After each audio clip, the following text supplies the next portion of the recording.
Hello viewers, this is AKwasp, and I'm bringing you a quick bonus video today. It's once again Diablo3, NRift, same content, well, slightly different video than what I posted yesterday, but the same topic. I actually recorded this one first, and the primary difference between the two is just that this one's at 30 frames per second, whereas the other one, and foreseeably all future content, is at 60 frames per second. Back when I started doing RuneScape YouTube videos, the highest frame rate that was supported was 30 frames per second, so naturally when I started recording videos again this year, I defaulted back to what worked well for me in the past. However, Diablo is a much higher, I guess, motion game than RuneScape is, and when I was playing back this video locally on my workstation, or I guess on my office PC, at home, obviously, it looked quite jittery, and so I didn't like that, and so I switched to 60 frames per second. But I'm uploading this anyways because I wanted to see if actually you can notice the difference between the two when it's on YouTube. Even though I can recognize the difference on the computer, I'm just curious to see if there's a noticeable difference once YouTube recompresses the video quality. It's a technical thing, but don't worry about it. I just wanted to see it for myself. But I will be having another video tomorrow, hopefully, on City Skylines, which is a really fun game. It's kind of like SimCity, so I've been told. I never have played SimCity, but it's basically a city builder, traffic simulator type of game. I really like it. It's fun. It just came out, I think earlier this month, in March. I think middle of March, actually. Been playing it I think I have about 8 or 9 hours into it. Quite fun. Recorded a video showing my friend it, who was interested, and kind of walking him through the game mechanics, and then actually starting off a new little city. So that'll be coming out, well, the first part of it will come out tomorrow, and more of it will come out the following week. So look forward to that, guys. Yeah, that should be fun.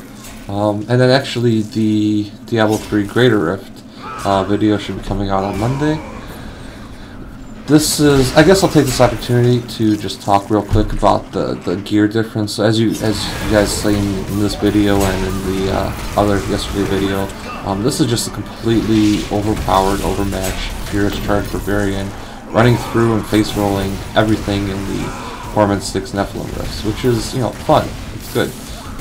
But it doesn't actually demonstrate the, I guess, not the strengths, but the limitations of the build, because everything just dies here. So the strengths of the build is that the Furious Charge build is excellent against groups of monsters. It just absolutely pulverizes everything, but it suffers greatly in terms of single target damage, which is heavily where the ultimates, so the Call of the Ancients and the Rapid Berserker, play in. And you see that basically when I go off against the, what do you call him, the Rift Guardian, because he's just one guy. But because the T6 is such a non-challenge, you don't really get to see it, you know, the limitations that are present in the Furious Charge build. But that's okay. You'll see them on Monday in the Greater Rift build. But yeah, so the main differences are just, I think, 3 or 4 items and 2 skills. So I use the same passives, which I'll talk about on Monday. I use 2 less defensive skills in favor of 2 movement skills. So my right click, I switch to sprint, and I use the sprint to make tornadoes following you, which does additional little damage over time. And I also use the Warcry immunity, the one that gives 20% resistances, in place of Ignore Pain, because don't need the Ignore Pain, nothing's going to kill me in T6. And the Warcry immunity specifically triggers one of my items. So the items that I switch is I switch the Pride of Caucus, I'm not sure how it's pronounced. Basically the belt that gives extra duration to the Ignore Pain ability. I swapped that out because I'm not even using Ignore Pain on a T6 Rift. I swapped that in favor of the belt that gives, I think it's 30 or 40% extra movement speed every time you use Warcry. So it adds extra speed, and it's nice for clearing. The other thing that I switch is I switch off my bracers. So depending on whether I'm doing the the Rift trials or the actual Rift, I'll have either the toughness bracers or the strong arm bracers.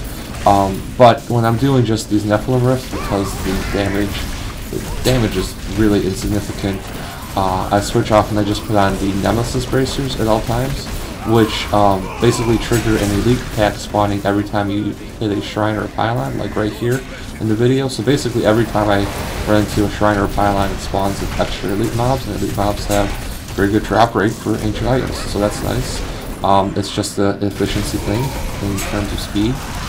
And then the other item that I switch is my helm. I take off the Raker's helm and I put on a Leoric's crown, which took me forever to find back in season 1. No, this is season 2. So yeah, back in season 1, it took me forever. I remember looking for that Leoric's crown forever. What that does is it boosts the properties of whatever gem is in your helm by up to 100%. I think mine rolled at somewhere like 87%. So basically it turns my 12.5% cooldown reduction diamond into something like a 20% cooldown reduction diamond. And that helps because it reduces, obviously, the cooldown of all my skills, the ultimates for clearing elites, and Furious Charge, and all the movement speed skills. And in order to make up for that lost piece of Raid Core, I switch my Stone of Jordan into a, the RORG, the Ringing of Royal Grandeur, which basically makes set bonuses cost one less piece to use. And I also throw the Boon of the Hoarder gem in there, which is what causes all the gold to explode. And actually, more important than the gold, it causes, I think, a 25% move speed every time you pick up gold bonus. So it just adds even further to the crazy amount of move speed, which, you know, makes clearing the rifts faster, which, when damage output and damage intake is a non-factor, the best thing you can do to increase efficiency is, as far as I can tell, to move faster. Get from one mob to the next faster, and that's about it. So that's the main differences in items. I'll talk more about my items on Monday with the Greater Rift, all the actually important items. Hope you enjoyed this video. Thanks for watching, and yeah, check out the other videos that are featured. You can tweet me on Twitter, or you can check out videos linked, or AKwasp.com. Always a good option. Thanks for watching.